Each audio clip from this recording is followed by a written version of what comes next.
Саламатсыңарбы балдар? Мен бүгін сілерге көмөч нан жөнүндө жомок айтып берем. Илгери бир абышка кемпир болуптур. Бир күнү абышка: "Байбиче, мага көмөч бышырып берчи" деп суранат. "Эмнеден бышырам? Унубуз да жок." "Сен кампаны шыпырып, булуң бурчтардан кырып чогултуп көр." Кемпир айткандай кылып, 2-3 унду чогултуп алып, каймак менен камыр жууруп, тоголок көмөч жасады да мештин ичинде бышырып муздасын деп терезеге коюп коет. Көмөч жата бергенден тажап, томолонуп дөңгө, дөңдөн чөпкө, чөптөн жолго түштү да андан ары жол менен томолонуп жөнөйт. Көмөч томолонуп бара жатса, алдынан коен чыгат. "Көмөч, мен сени жейм." "Жебей мени коен, андан көрө мен сага кандай ырдап берем, уксаң?" Коен кулактарын тикчейтип тыңшап калса, көмөч ырдай баштайт. "Мен көмөчмүн, кампадан шыпырылгам, кычыктардан кырылгам, каймак менен жуурулгам, меш ичинде бышырылгам, терезеде муздатылгам.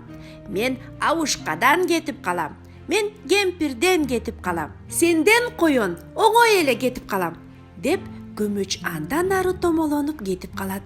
Коен аны карап кала берет.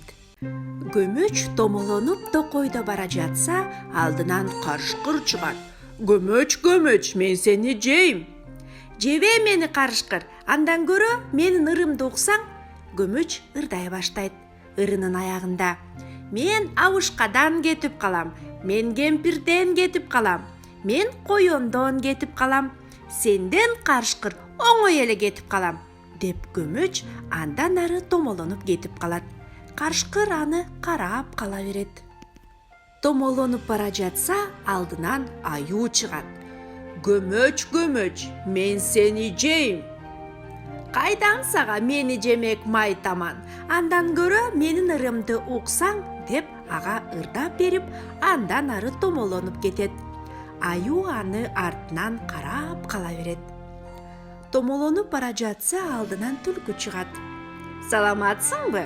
Көмөч, сен кандай татынакайсың, кандай кыпкызылсың?" Аны мактаган үчүн көмөч кубанып кетип ырдай баштайт. Түлкү болсо угуп жатып, акырын ага жакындап келип: "Сонун ыр экен, бирок мен карып калдым, кулагым жакшы укпайт. Мени мурдумдун учуна отуруп алып, дагы ырдап берчи, айланайын."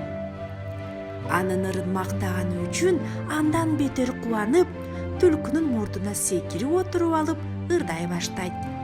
"Мен көмөчмүн" деп баштаганда, түлкү аны хап деп жеп салат.